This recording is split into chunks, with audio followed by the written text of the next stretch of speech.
I walked in the front door. I think I put my surfboard next to the front door, threw my wetsuit down. I came in and I just told my wife, I said, I have something bad to tell you.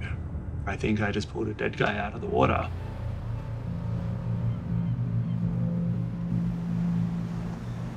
I went out surfing one afternoon. The sun was running out, and so I just basically paddled in and saw what I thought was a seal, maybe like a trash bag floating in the water. And when I got closer, I realized it was a man floating face down. And I flipped him. His face was right next to mine, and I really remember that gray sort of color all across his skin. And I genuinely just thought at that point that he was dead. Right when I was getting out of the water, I took just a quick glance up the beach and saw somebody dragging something out of the water. I started walking in that direction.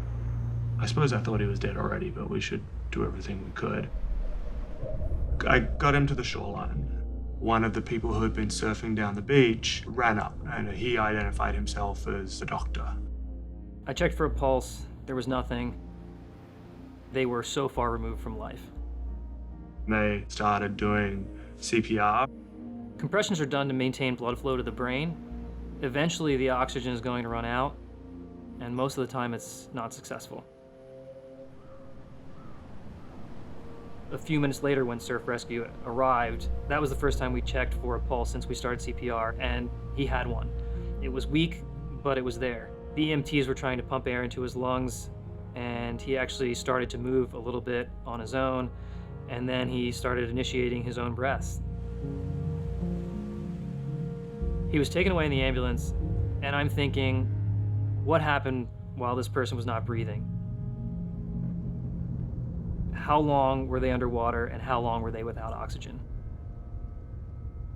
I was really low, thinking all week that he had died, until his brother called me, somehow got my phone number. He was like, Matthew really wants to see you tonight. I thought, who the hell is Matthew? I woke up in the intensive care unit, paralyzed from the shoulders down. I must have hit my head. What I later learned is I actually fractured my neck and injured my spinal cord. I was on an operating table within 6 hours. I was just trying to make sense of my situation and the recognition that my life was going to be undeniably different. I was a physician and an artist. Being in nature, being athletic was always a core part of my identity. Endurance sports, skiing, surfing, that satisfaction I got from pushing the envelope. Surfing, like bigger surf, you're putting yourself out into a context in nature that requires you to really be aware. That heightened awareness and that heightened effort and intention is where I get something meaningful. I came to surfing a bit later in life.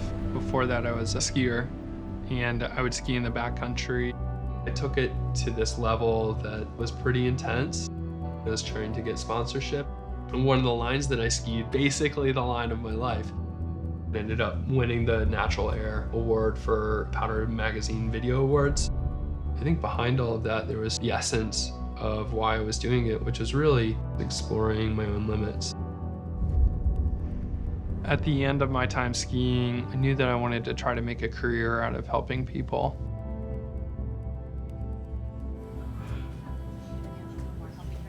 Perfect. Bring your leg over.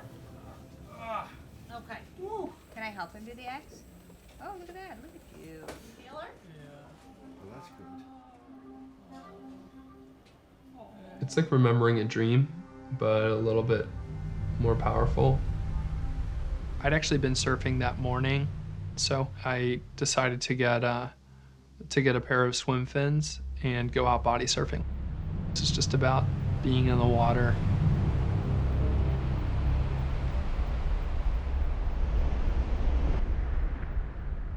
I have a memory of waking up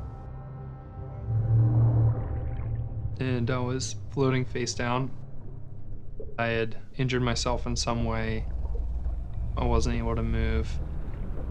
I had 30 seconds of air left in my lungs. and no one was gonna find me. I was gonna die.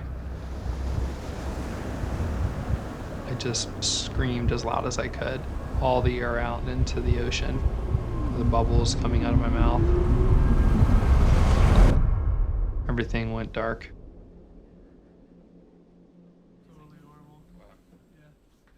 Within an hour or two from getting that phone call to being in the hospital room with his family, like a total Lazarus resurrection. You know, I had a compulsion to sort of hug him to say, like, you know, good to see you, like an old friend. It was really overwhelming. Before, I mean, there was nothing, and now there's this person, and thank God there is, because I had no idea how amazing they are and how thankful you have to be that they're still alive. I'm walking out of here. I think I said that pretty much every day. For people to recover the ability to walk, the expectation is like 8 months, a year or more. Some people don't for the rest of their life. I think I received some of the best care in the world. It was only 6 weeks, I think. And I was fortunate enough to basically walk out of the hospital on my own 2 feet with crutches, but I definitely walked out.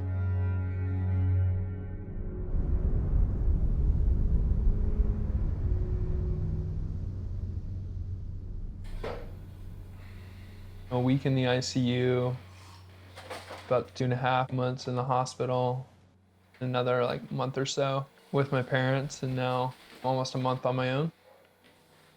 Something that's defining how I live my life right now is my inability to use my hands. Now my focus is just on, living, just having a process, having a rhythm, and so the days kind of seem the same.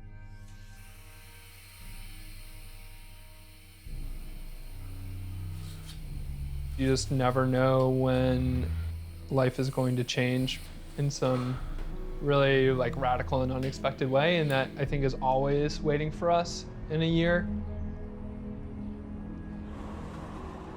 I see what I'm doing now as this amazing opportunity to be fully invested in being creative and expressing myself through art. In some ways my hand is forced, but I don't see it that way. I see it as this like really beautiful opportunity.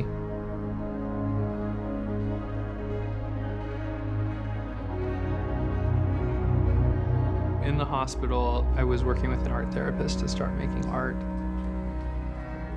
Many of the artworks were actually made with mostly medical supplies, iodine and catheters, and, tubing and syringes.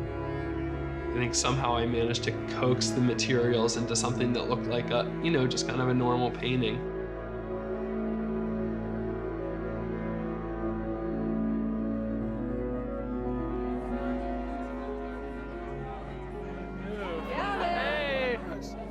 I'm most thankful for my family and friends. What I would consider a truth that was shown to me through this experience is that our connections with people are like one of the more valuable things in our life, and that it's a value that isn't corroded by time or crisis. Oh man, it's so good to see you standing. My gosh. The art that I was selling and auctioning was art that I did while I was in the hospital, and it makes me happy that friends and community members went home with pieces of work that were a part of my healing. Like, that's really special.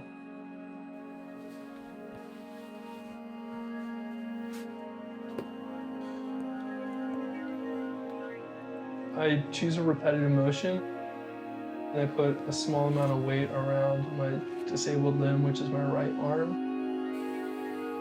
I repeat the motion until my body feels. To me, the paintings are the aftermath of the art, which is this clashing with limitation and an edge. I spent 10 minutes without a heartbeat, and so I had a direct engagement with like non-being or the unknown or the void. What was that like? No tunnel of light. To me, it was the movie reel stopped, and then the movie reel started. Just kind of went away and came back. And You're not a religious person, right? no, I'm not. I think My work has come from just a curiosity about that experience.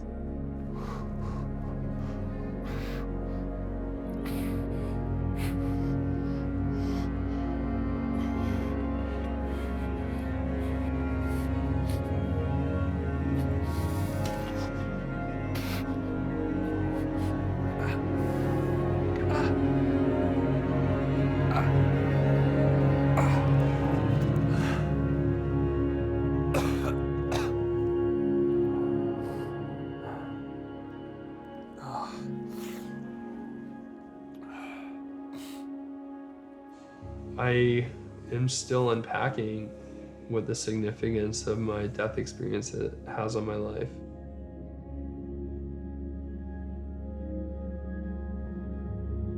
And I'm hoping that I have enough skill and ability to share it through art.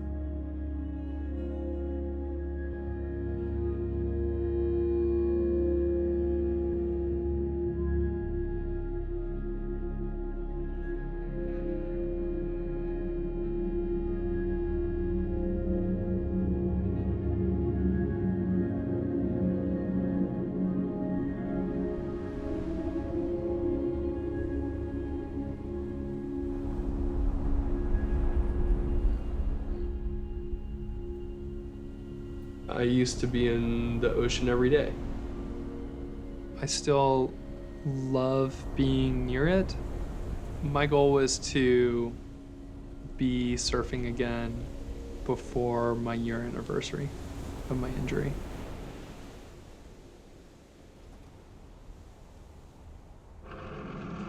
You know, those moments of grace where your body surprises you, or you are given something back that you thought you may have lost forever. That's one of the gifts of this whole experience, is that I've had those many times, and you know, they're fewer and far in between.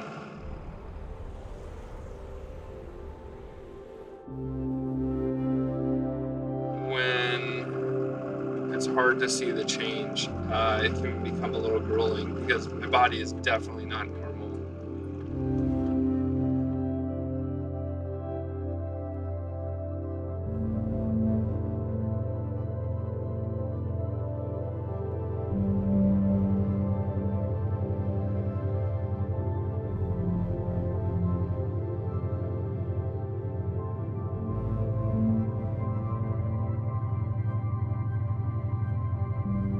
The reality of getting back in the ocean, it's been very motivating. I think I'm excited to hop into the water in some way.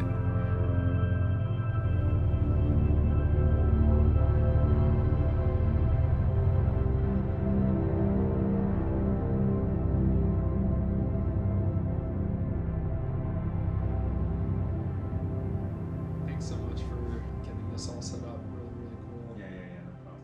Sir, don't worry. We're going to need to place a big IV in your neck. Side note, I have no feeling or coordination in my hands. Some of my most formative experiences was being the first person on scene at a few traumas. That feeling of helplessness, seeing people injured and the large crowd uncertain what to do, it kind of filled me with a desire to be the type of person that knew how to act in those moments. So the challenge and worry about making the decision to go back is I need to feel confident, because if anything emergent happens and I have to go to the room and take care of them, if I can't do the procedure, like, no one can do the procedure. So it's a big responsibility and a big decision to say, like, yep, I'm ready to do this with no backup.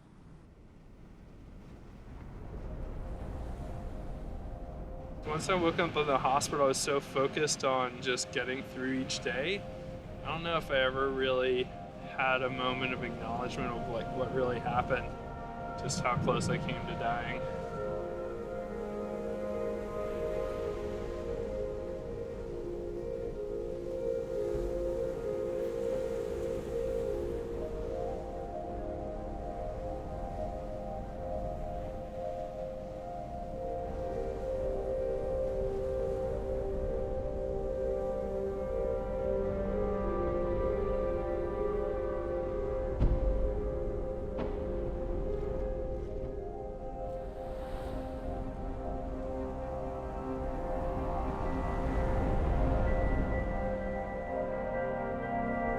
think it's hard to express the emotion that you feel when you're facing something inevitable. I don't know if fear is the right word, but thinking back on it, I guess like whatever that emotion was, it was probably most embodied in that scream.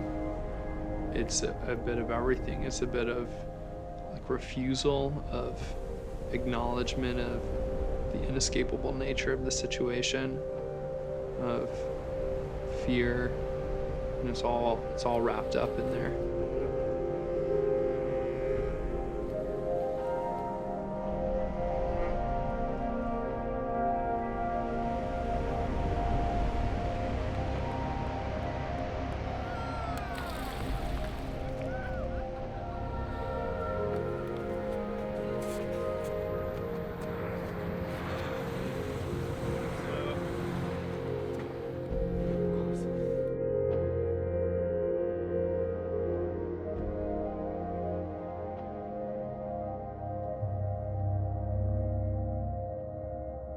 Maybe that's just the way life is, that you're kind of caught in a stretch where there's routine and then something profound happens and everything changes. I feel like that's what really causes us to grow as people.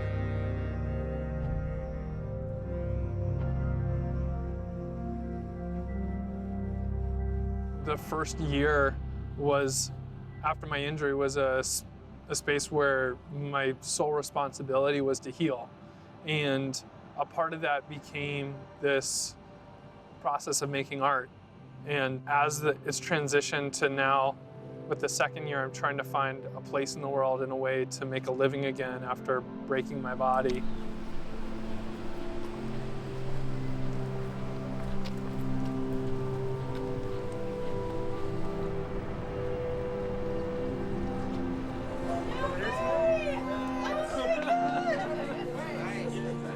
It's a bit surreal, definitely, to run into people that knew me as a patient, and then it clicks that I'm actually a doctor here as well. So we are at Santa Clara Valley Medical Center, site of my rehab, also where I had trained before I became a doc, and then right before my injury, I actually worked a single shift and then got hurt. Now I'm back for my first day as a doc.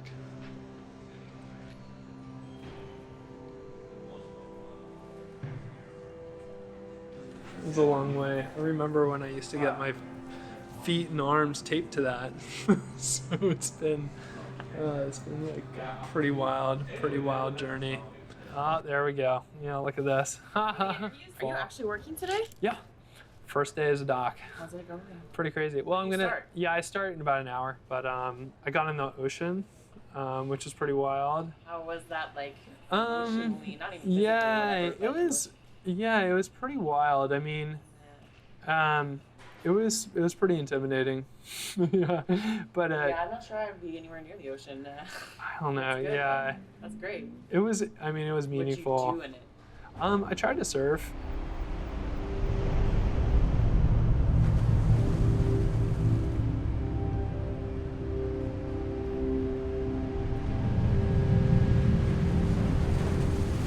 I wanted to have something to look forward to that inspired me.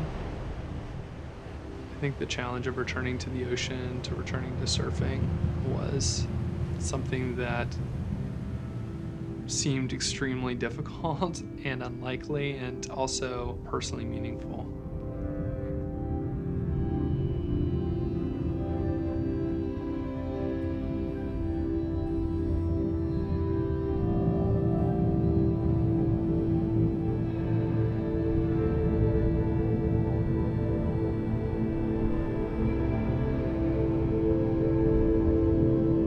I just have to come to a realization that my body is different, and it might take a while, or I may never get back to a point where I can surf at Ocean Beach again.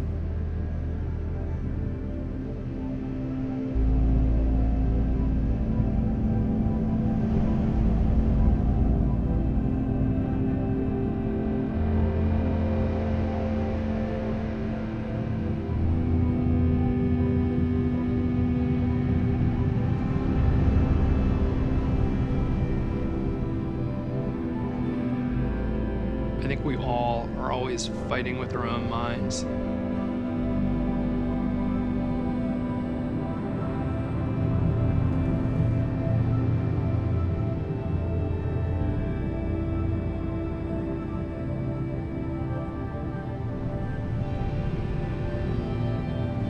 To me, it's this moment of pure joy without any internal dialogue or internal chatter.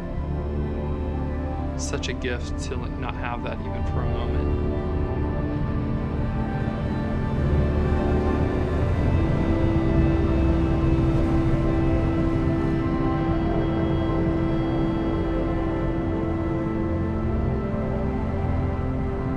The thing that I had to confront over the last year and a half is that I had to let go of a sense of control of what was happening with my life.